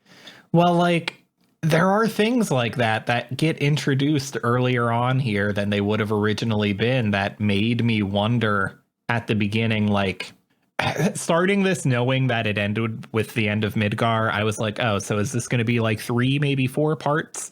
And then I saw them introducing the clones in the robes earlier on, and I was like, oh, are they going to explain enough backstory on the way that maybe they are able to cut out some of the later stuff? Like, do they cut out the very first thing that happens after Midgar is Cloud kind of telling everyone his backstory. And like, it turns out they are still going to have to do that. They didn't give us quite that much information, but it left me wondering because of the things we were seeing out of order, such as Sephiroth. It is going to be really cool, by the way, to see actual like facial expressions and acting out of Tifa while that story is being told. Yeah. Or, do we want to talk about things outside of this game? Like with the original? I don't know what you're getting at, so sure. Like, The whole thing where she goes into Cloud's subconscious. Yeah, fair game. That'll be an interesting scene to see. Yeah, this game gets real artsy and weird and mind fucky. What about the weapons in the later half? Not the weapons the characters carry, but the weapons that happen to Godzilla their way out of the world. Yeah, those are gonna look cool. If those are still a thing, or did the Whispers kind of replace them? Oh, I didn't even think about that. They're both the Earth's defense mechanisms, or maybe the Whispers were like the universe's. Yeah, they're something. They're different. like the universe's defense mechanism, something like that. So yeah, weapons will probably still be later, there. So. Oh, excuse me. Yeah. Roche, the biker. Oh, the soldier guy. Yeah, he was awesome. He's anime as shit, and it's awesome. And I love it. That whole second bike scene was fun. And so, like, them giving you a bike sequence, them giving you a bike sequence there, it, other than just, like, it was well done and it was cool and I like that character, even though I think a lot of people on the internet don't, but I like him a lot. Just though the realization that, oh, they've added a bike sequence here. So is this going to happen several times repeatedly? Right. And since it's going to happen several times repeatedly, oh boy, they really fleshed this out. And like, they did. It's really well done. If you've played the original, like, you might be nostalgic for the bike sequences of the original, but like, not even sequences. There's one, and then there's kind of, you can play it again as a mini game. Yeah. But really, it's the one, and it's not good. Like, in the original, maybe I'm nostalgic for it, but it's not good. It feels was like interesting trash for what you had played up until that point. Yeah, and so here they're like, no. If we're gonna do a bike thing, we're gonna do it right, and we're gonna flesh it out, and we're gonna make it fun. And if we're gonna do that, we're gonna do it more than once. Yeah, absolutely. So you can almost guarantee that the bike stuff at the ending of this game is not the last time we see it. Oh, absolutely. And I think it's well done, and it's a blast. And like, I know I've played other action games before where like, the Yakuza series is the one that comes to mind, where you're like a passenger in a car and you're like shooting at people in other vehicles on the highway. So I've done this kind of highway chase thing, but this game is my favorite version of it that I can remember. Dude, because so much of the actual battle system is still intact, except now you're also driving. You know what I just realized, dude? What's up? They had you do the squat mini game. They have you do the bike mini game. Are they going to make you do the slap fight mini game? I think I addressed the slap fight on our actual 7 spotlight. I think so, but and they better not do it. Just because when they announced this and people were like, oh, they're going to cut this and that for being offensive, those people were wrong. The cross-dressing sequence is not offensive. The slap fight is fucking offensive. Yeah. And please, God, do not do it. Yeah. Can we talk about the cross-dressing scene, actually? Is that our next major? It's not a major change. Well, I guess let's not be done talking about Roche yet, because we kind of just mentioned that he's there and there's a biking sequence. And not to mention, he has to be a reoccurring. Yeah. That we ever see aside from Cloud. We'll leave it there. If you've watched our other Final Fantasy VII stuff, you know why that annoys me. Yeah. So how cool is it, though, that like showing the world other than just one soldier and Sephiroth being a soldier? Yeah. That like other people recognize Cloud. Yeah. From within Shinra. I don't remember at the beginning if Cloud and Roche already knew each other or not. I don't remember, but no, there was another guy who recognized Cloud in the Shinra building. But there's another guy in Shinra that does recognize him, and that's so cool. And just introducing this other guy with this thing in common with Cloud is super cool. And like, he has to be a recurring character moving forward just to bring back the bike fights, right? Yeah, absolutely. Yeah, Roche was sweet because like he didn't even seem like he was necessarily on Shinra's side. He just wanted to have fun. If you get around to playing the Yakuza games, he really reminds me of Majima Goro from those games. Okay. He's a character that in Yakuza 0 you switch between two characters and he's one of them, but he's an antagonist in the next couple games. Okay. I've only played the next couple games, maybe through the whole series, but this character is so much that guy in that, like, he's an antagonist, but he's like, he kind of likes you. He kind of wants to mess with you. He's kind of the Joker. He's like, I fight you because like we're friends and fighting each other is fun. Like that kind of dumb, goofy. He's fighting for fun. Like he doesn't want to destroy Avalanche. He looks at them as a challenge and and he and a good time. He even helped them escape by destroying the robots. I forget what they're called. Yeah, because these guys whooped my ass. Why would I lose the opportunity to fight them again exactly, in the future? Yeah. It was a phenomenal fight. That's Majima Goro. And yeah, that whole scene was great. Although escaping felt a little weird. Because you literally walk past the vans and are just like sneaking behind. There's no stealth mechanic in there. Yeah. You know what I mean? And it's just like, hey guys, you want to go? Yeah, all right, let's go. Hopefully. Okay. Yeah, like you're walking the opposite direction of the crowd that's bundled up, like in on the bridge or overpass there, and they don't question it at all. Like, you know what I mean? Oh goodness. And then Roche kind of nopes out of the story really almost altogether because he's meant to like he wasn't meant to have a whole story arc here. He's meant to pop up in the next game and you go, oh shit, I remember this clown. Like, or at least show that there's more than one soldier, because you hear that term thrown around a lot in the game. Are there any other major changes? The whole like adoption place is new. It's a great way to flesh out Aerith. It makes sense for the character.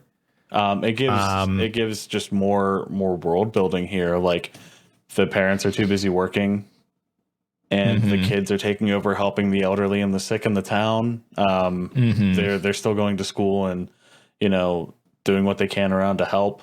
The thing that I loved about Sector 5 was that there was no building made out of like brick and mortar. It was all like corrugated steel or riveted steel and like rebar, you know?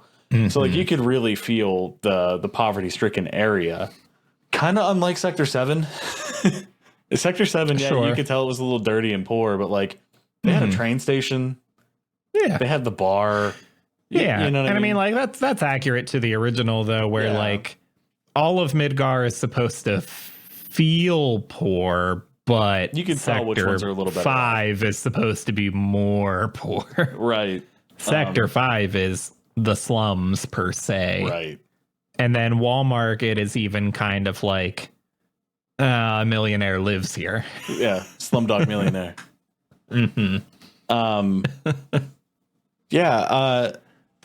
Oh goodness, I had another thing. It was after, because the bombing mission is before the motorcycle mission. I appreciated the way that they brought in the Turks when you fell through the mission. And the other thing, before we even get into that, they talk a lot about Crisis Core in so little amount of sentences. When who's before Rufus, his dad? What's his name? The original President Shinra? Yeah.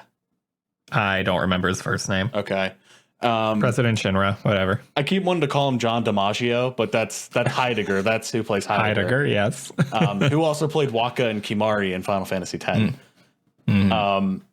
Now, they mentioned Crisis Core so hard in like one sentence because Shinra, Papa Shinra, we'll call him Papa Shinra, notices he has Mako eyes, doesn't recognize him, but knows that he's Soldier, and he talks about the cell degradation.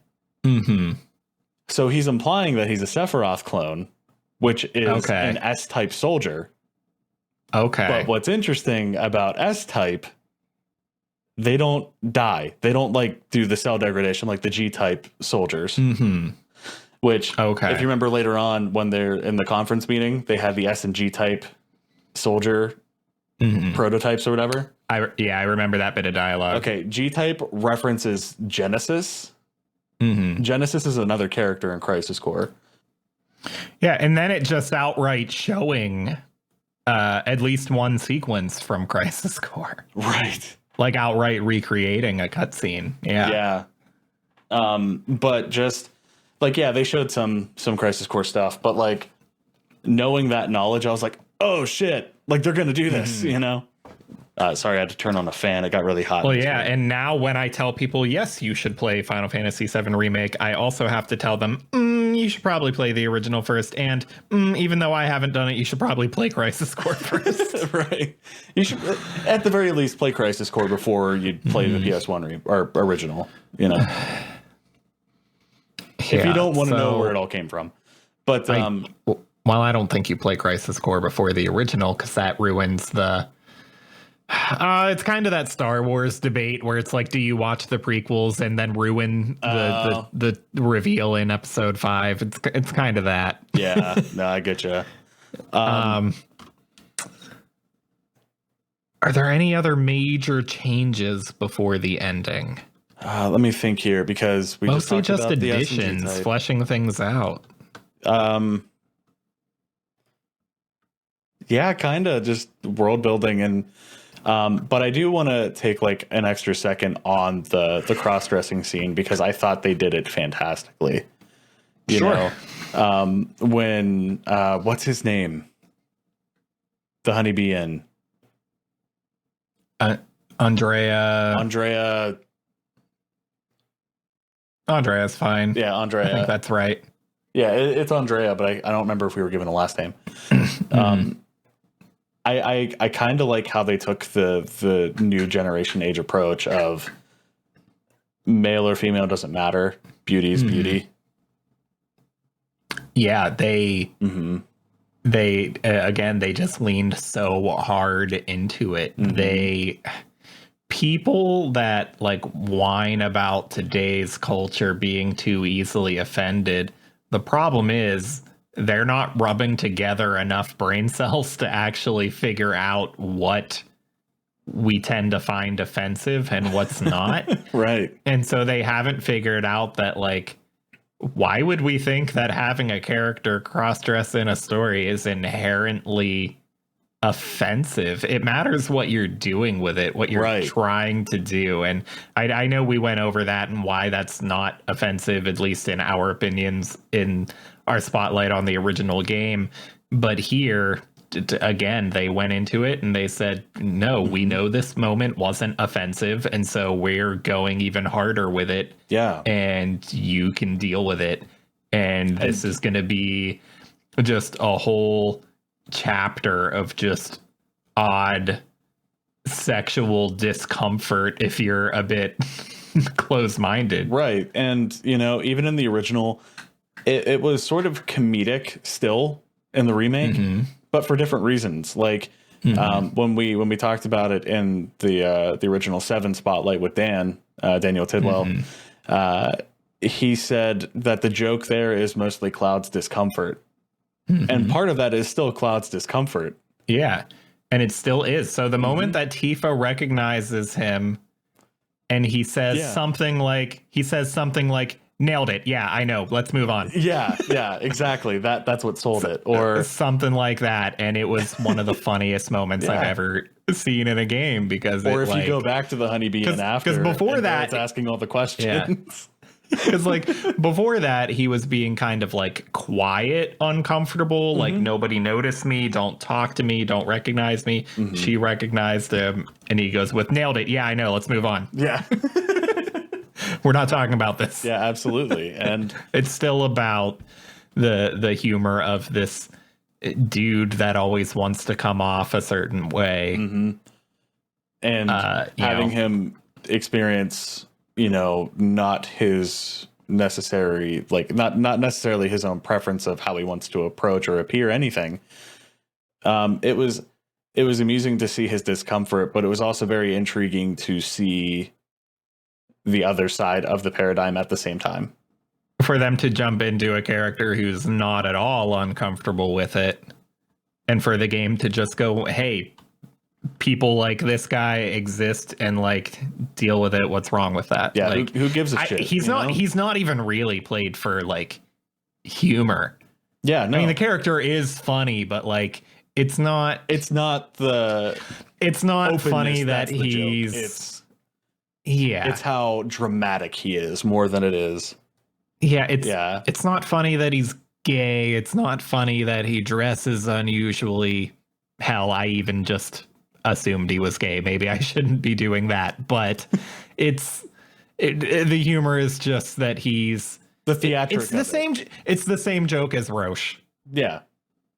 It's that joke again, just it's more about him being an absurd anime personality than it is about like the other minimal things that shouldn't make a character. Mm-hmm. Like we talked about it before with a certain show where the only thing that the one character was built on was that they were a trans character. Mm-hmm. I forget what show that was that we were talking about.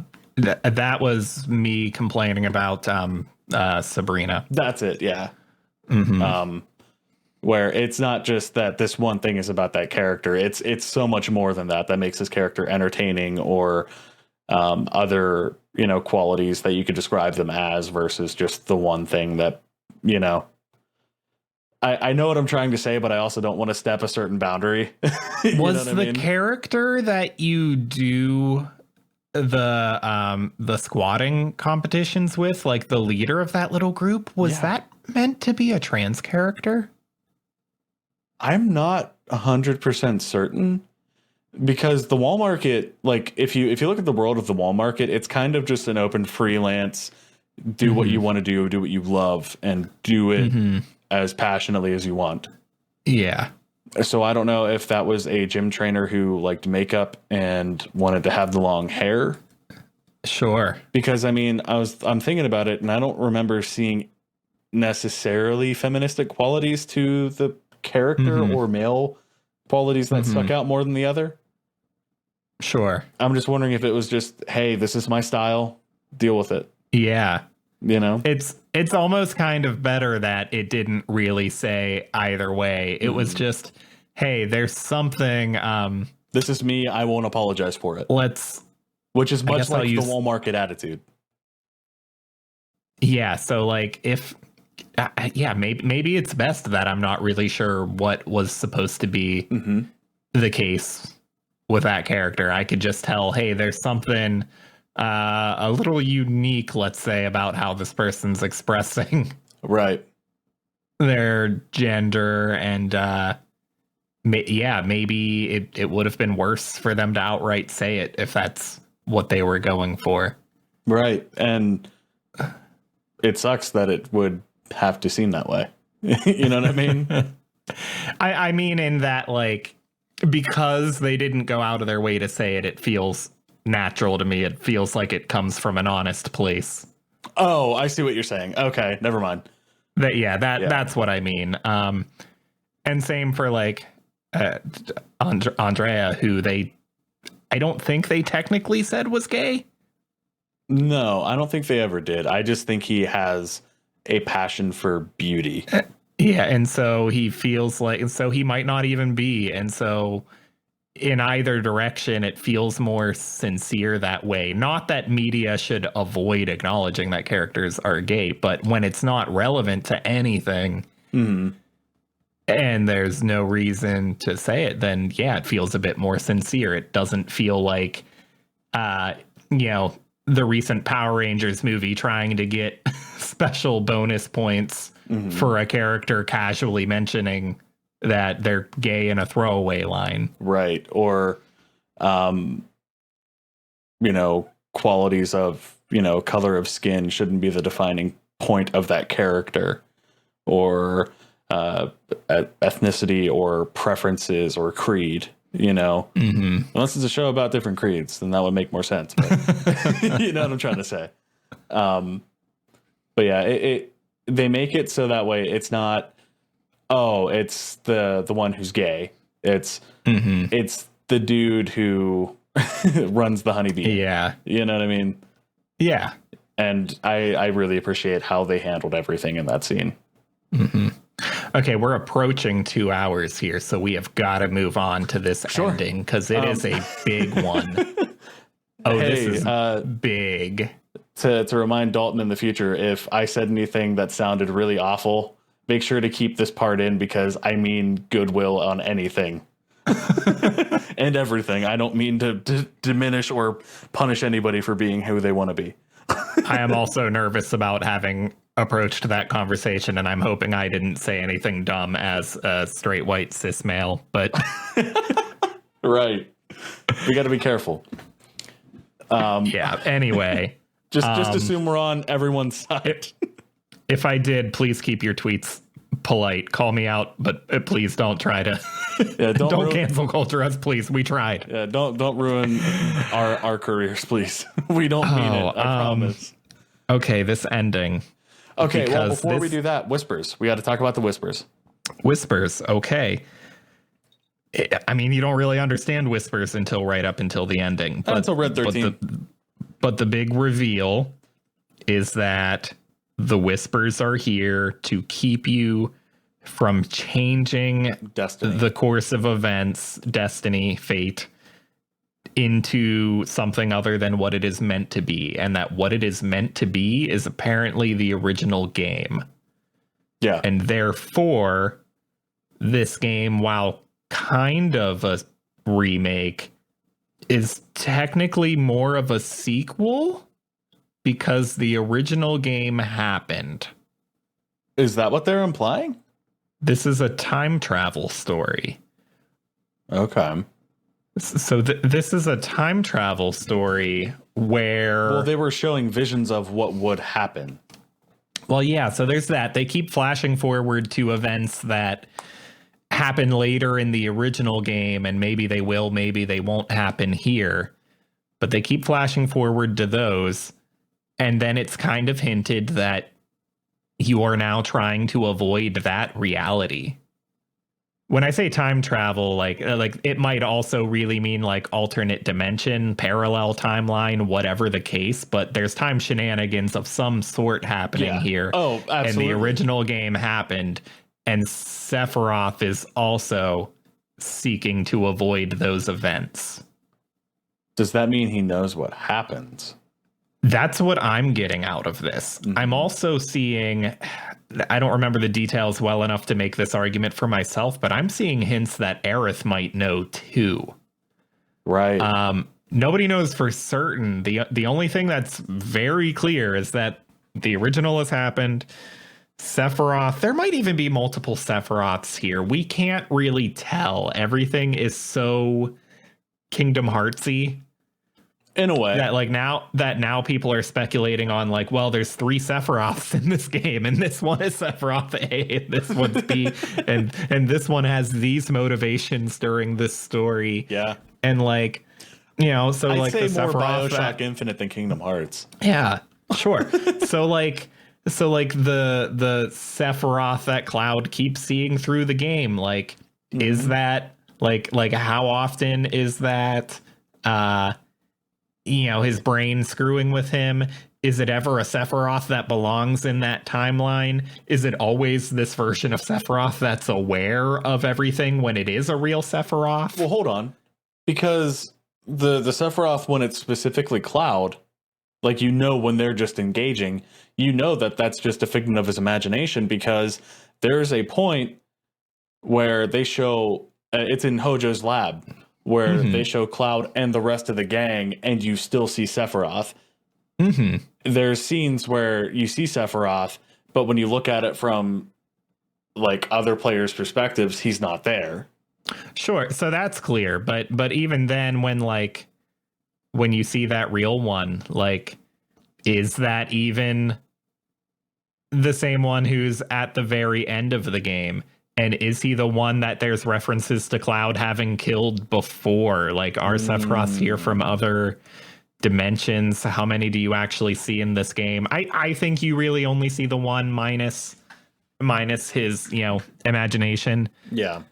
But the point is, we're not really supposed to know what's going on yet. And it's supposed to be crazy and weird. And you were asking me whether Advent Children seems to still be canon or not. And that's kind of yes and no, because it's not going to go down like that in this timeline. But the original timeline is still a thing. And I think that Advent Children set this up in a way by establishing firmly that Sephiroth forever lives in the life stream. Yeah. And so to me, it's like they kind of fleshed out what living in the life stream means to now be like a universal bridge. So between whether that universes, okay. Either going back in the same timeline or it's different parallel timelines, either way. Well, there's definitely parallel timelines given the Zack stuff at the end. Yes. That's what I wanted to talk about, especially. I think Advent Children is absolutely still a thing. I think Sephiroth, the Sephiroth we're confronting through this franchise, he's seen the original game. He's seen Advent Children.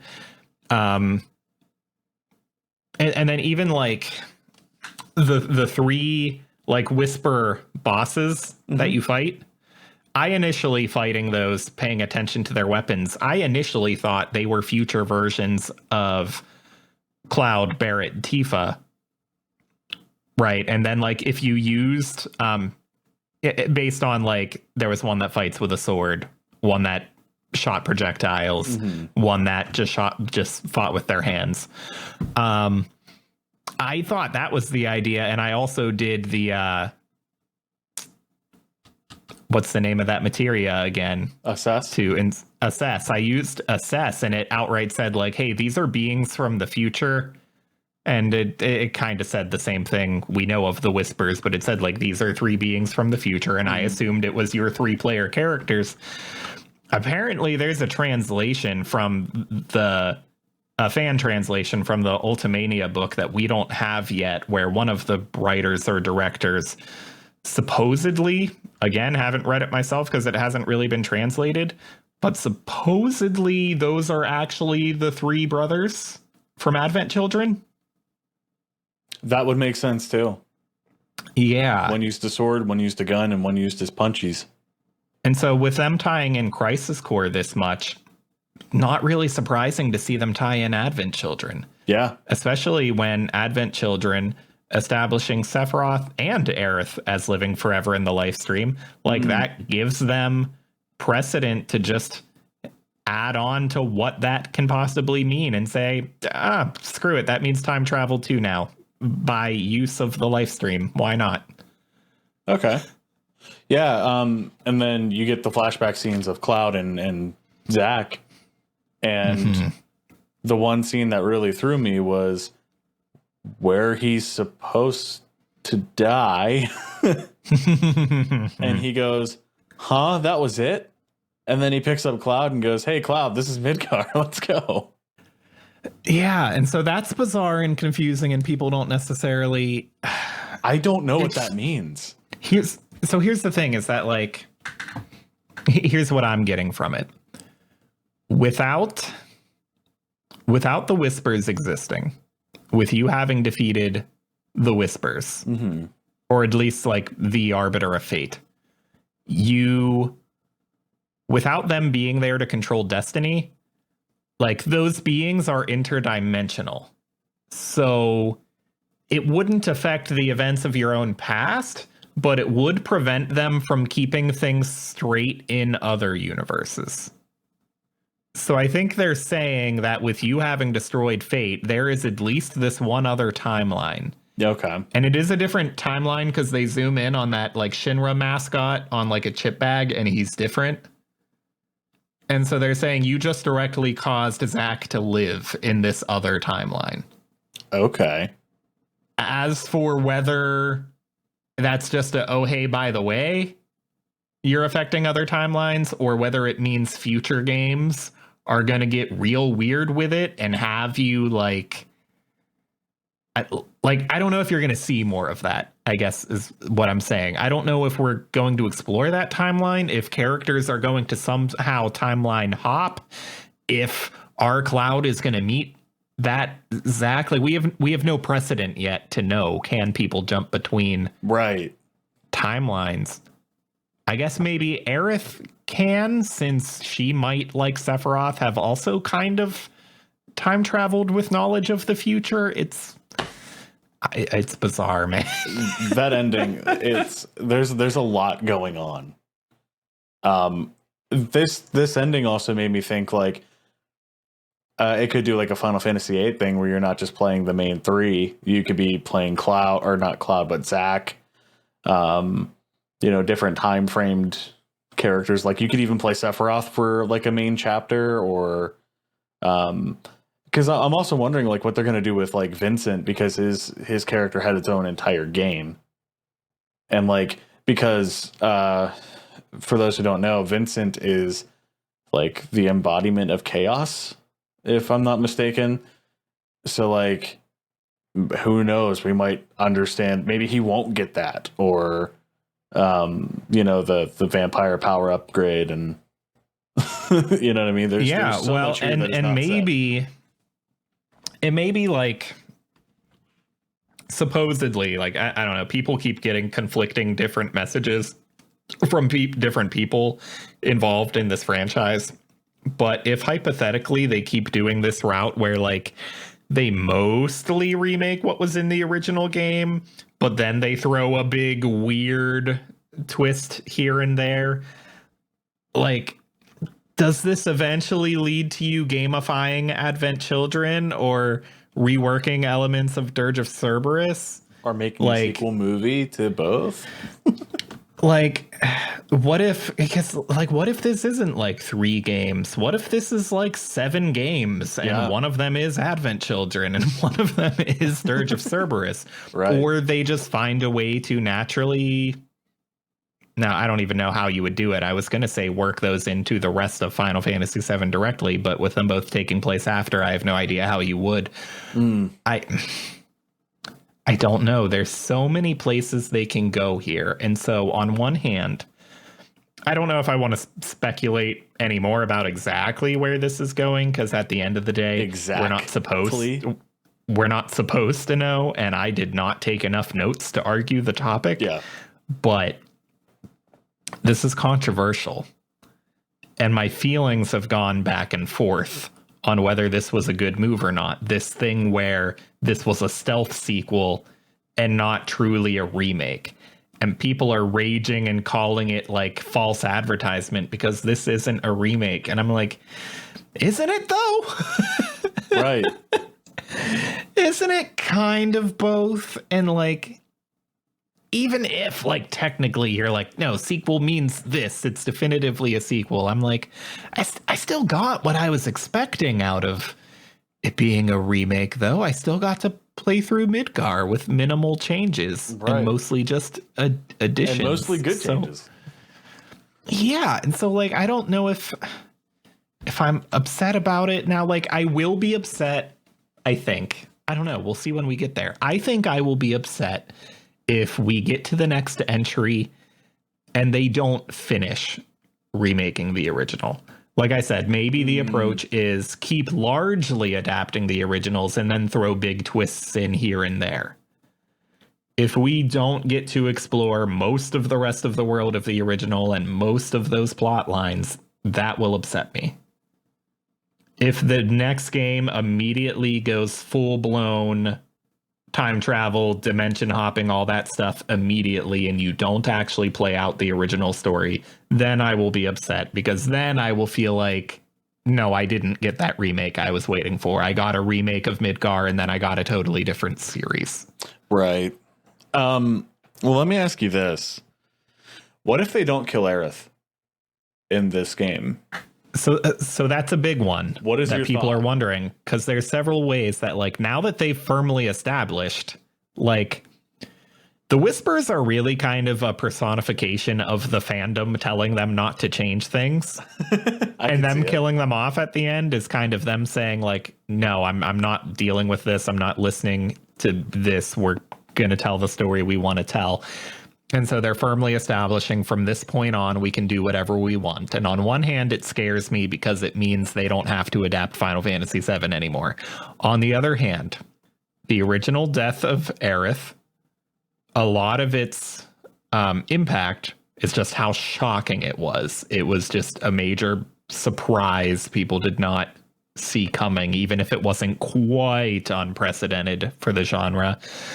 And this time around, it can't be surprising. Everybody knows. And people are wondering, like, do they not kill her? Not killing her requires major changes to the rest of the story moving forward.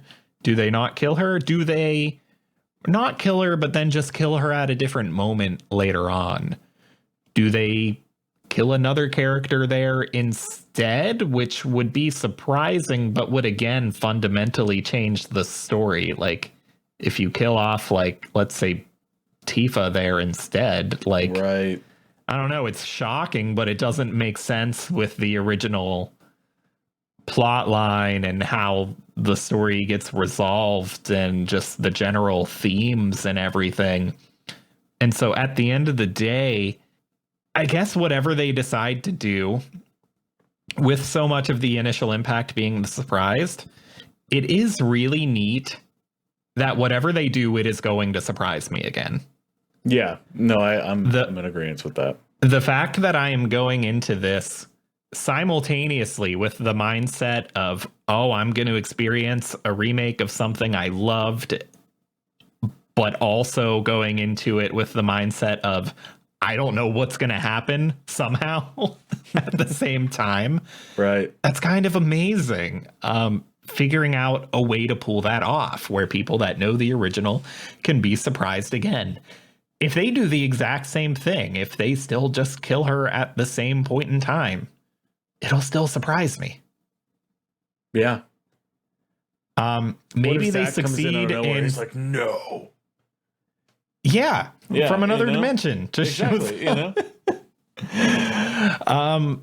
maybe she still dies there, but to make it worse, Sephiroth successfully makes Cloud do it. Or maybe he kills Cloud for insubordination. Or Cloud could die there. Yeah, nothing. It doesn't seem like anything is necessarily set in stone, and there could be an excuse to manipulate Aerith into killing Cloud there. Yeah. And making her the protagonist for the rest of the story, and then having an excuse for why Cloud is able to use Holy from the live stream. Like, yeah, they legitimately can do anything, and I don't know what I want them to do, but I'm kind of relieved that I'm going to be surprised by it. Yeah. Although, again, that might come at the risk of not truly giving me this remake I was asking for. So what do I want? Right. I don't know, but at the end of the day, like I said, I finished this game, and even after a few days of arguing with myself back and forth about this change, I'm still mad that I'm not playing it again right now, so it must have worked. Go buy a PS4 then. Damn. But yeah, I've got to say, Final Fantasy VIII, for me, was my all-time favorite because it has a lot of sentimental value. Sure. I am trying to find reasons for this game to not be my favorite. Like, because like it's always been 8 for me. You know what I mean? Mm-hmm. Like, and it holds a different tier level now, I think. But as far as like games I've recently played, this first, and it is so hard to compare games that are decades apart, because the criteria is so different. Right, exactly. And I don't know, man. This one's probably I just can't wait for the second part. Yeah, like I genuinely cannot. And I'm scared because there's time to ruin it. Yeah. Do we have an ETA on the next part? Not at all. Fuck. I hope it's not another 10 years.